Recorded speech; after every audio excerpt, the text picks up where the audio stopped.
स्वामी श्री हरिदास जी महाराज ने सुंदर सुंदर राग गा करके, सुंदर सुंदर पद बना करके अपने हृदय में भगवान की एक मूर्ति को स्थापित किया। अपने हृदय में भगवान का एक स्वरूप स्थापित किया, रूप स्थापित किया।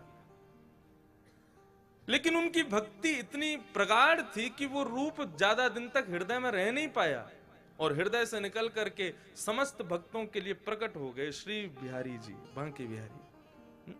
जब तक हरिदास जी के हृदय में थे तब तक वे रूपवान थे, लेकिन जब हम लोगों के लिए प्रकट हो गए तब वे स्वरूपवान हो गए। राधा रमन जी जब तक श्री गोपाल भट्ट जी के हृदय में विराज रहे थे तब तक रूपवान थे, लेकिन जिस दिन सबको दर्शन देने के लिए प्रकट हुए उस दिन स्वरूपवान हो गए। एका भाव और अनंता भाव, ये दो भाव आते हैं रूप और स्वरूप में। जहां पर केवल एक के भगवान वो रूपवान, और जहां सबके भगवान वहां स्वरूपवान। स्वरूप शब्द ज्यादा अच्छा लगता है, लेकिन वास्तव में भक्त का कार्य क्या होता है कि स्वरूप देखते देखते अब रूप का दर्शन करना प्रारंभ करें। श्रीनाथ जी हमारे ब्रज में कलयुग में संपूर्ण लीला किसने की? किसने की? श्री राधा रमन जी प्रकट होके बस विराज गए, खड़े ही हुए। श्री बिहारी जी प्रकट होके विराज गए, श्री राधा वल्लभ जी प्रकट होके विराज गए, लेकिन पूरे ब्रज को कलयुग में अपनी लीला से अभिषिंचित किसने किया? श्रीनाथ जी ने किया। माखन चोरी भी करी है, पद गायन सुने भी हैं, और कुम्मन दास जी के तो आज भी खेत हैं गोवर्धन में, वहां ठाकुर जी अपने हाथ से बीज बोते थे। ये सब लीलाएं कलयुग में किसने की? श्रीनाथ जी ने की। मतलब मेरा कहने का अभिप्राय क्या है?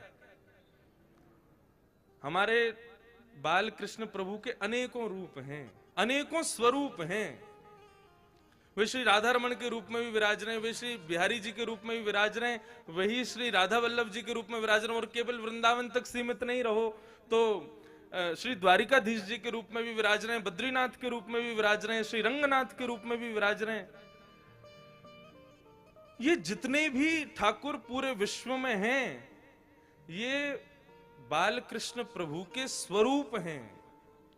लेकिन श्रीनाथ जी बालकृष्ण प्रभु के वास्तविक रूप हैं। ये रूप और स्वरूप का भेद बताना चाह रहा हूं। कई इनके तो पल्ले ही ना पड़िए फिर भी ताली बजा दी हो।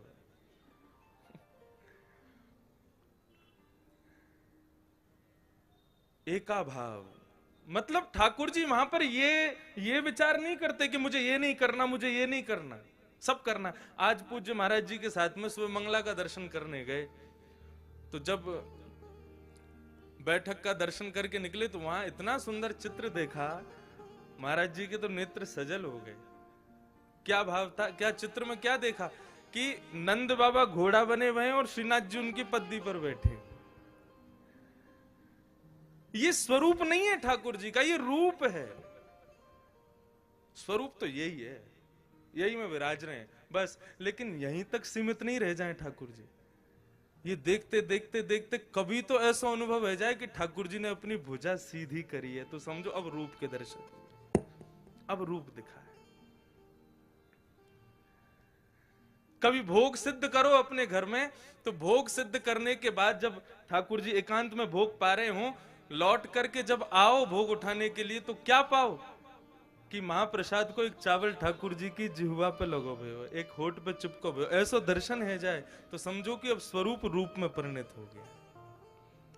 अब स्वरूप स्वरूप का विचार नहीं करता, अब स्वरूप ये भाव नहीं रखता कि मुझे यहीं तक सीमित रहना है। अब वो स्वरूप हमारे सामने भी खुल रहा है।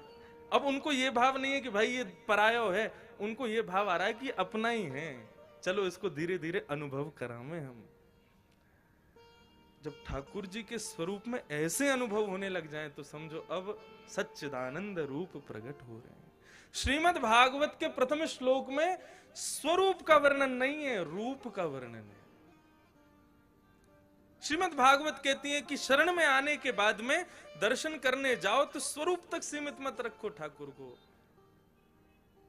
रूप का दर्शन हो। ये भाव,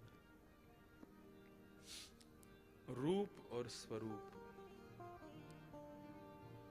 मैं अपने कक्ष में अपनी मां के साथ बैठा हूं ना, तो वहां पर मैं लेट भी सकता हूं, मैं पढ़ भी सकता हूं, मैं उनके संग में खेल भी सकता हूं, कुछ भी कर सकता हूं।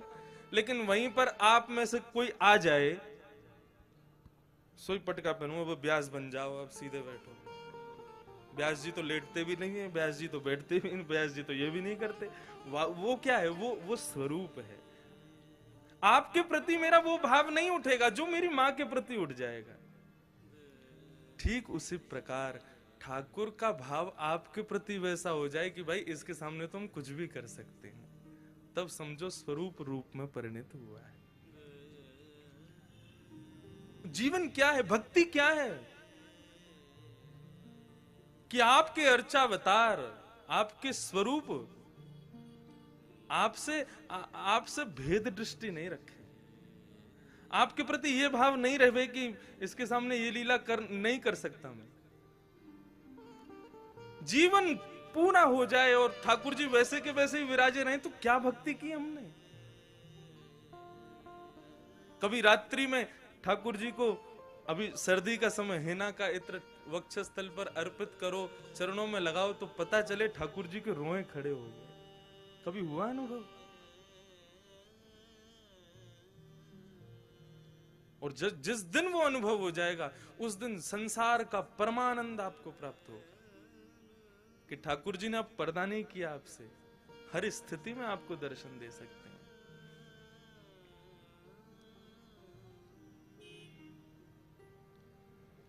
तीन रूप हैं भगवान के, सत्य, चित्त और आनंद।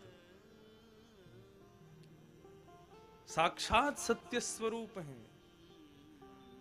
श्री गिरधर लाल जी कृपा करके हमारे घर में पधारे हैं। हमारे घर के भी सब लोग बैठे हैं, सावधानी से सुनना, क्योंकि व्यास सबको कथा सुना देता, घर वाले ही ना सुने। सब मान लेंगे, उसके लिए घर वाले ही नहीं मानते। तू व्यास होगा सबके काज, हमारे आगे मत बोले कर। ये घर के लोगों का ही भाव होता है। मेरी तो बड़ी इच्छा होती है कि अपने घर के लोगों को ही बैठाऊं, सुनो भाई थोड़ी देर, हम कुछ पढ़ते हैं, अध्ययन करते हैं, तो तुम लोग सुन लिया करो। लेकिन ना, तो आज अब ये कथा में बैठ गए तो सुन लेंगे। गिरधर लाल जी घर पधारे हैं, वे सत्य स्वरूप हैं। मैं आज सेवा कर रहा हूं और इच्छा तो रहेगी करता ही रहूं जीवन पर्यंत, लेकिन एक समय तो आएगा जब ठाकुर जी मेरी सेवा फिर किसी और को दे देंगे, चाहे वो मेरे ही आने वाली संतति क्यों ना हो। लेकिन ये दिन तो एक दिन आएगा कि जिस दिन मैं सेवा नहीं कर पाऊंगा। वो एक को संयोग देते हैं तो फिर दूसरे को वियोग दे के आए हैं, और तुम्हें संयोग दिया है तो तैयार रहना, एक दिन तुमको भी वियोग दे करके जाएंगे।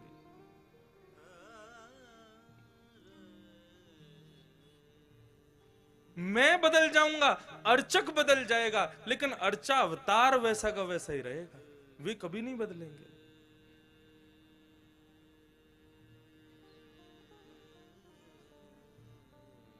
वे अपने रूप में ही विराज रहेंगे। श्री रैदास जी अपने गिरधर लाल जी लेकर के मेड़ता पहुंचे। सावधानी से सुनना, मेड़ता जहां मीराबाई विराजती थी, अपने ठाकुर की सेवा करते थे श्री रैदास जी। और सेवा करने के बाद में फिर प्रवचन करते, समस्त गांव के लोग आकर के श्रवण करते।